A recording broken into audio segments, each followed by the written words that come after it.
My name is Father James Fryar.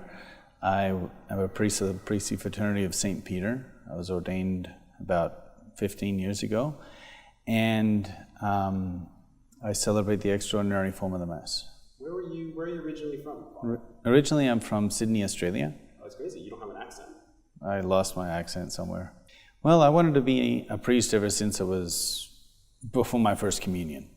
And of course, I didn't know what sort of priest I wanted to be.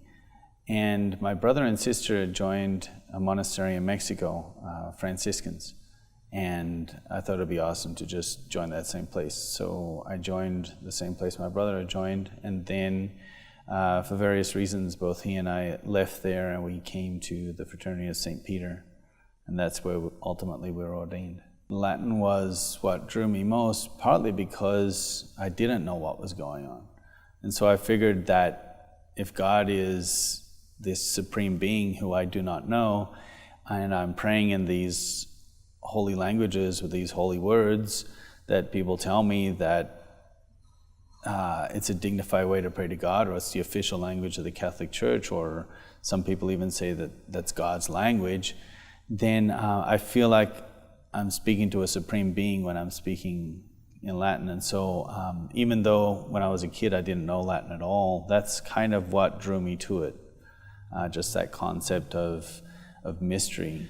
I kind of see the extraordinary form as liturgy done as best as possible. It's serious, it has God as its center, it is done in a reverent manner, it's done in a language that's not used on a day-to-day basis. And for all these reasons and more, I find it to be a way that I can pray to God better and that God is glorified more.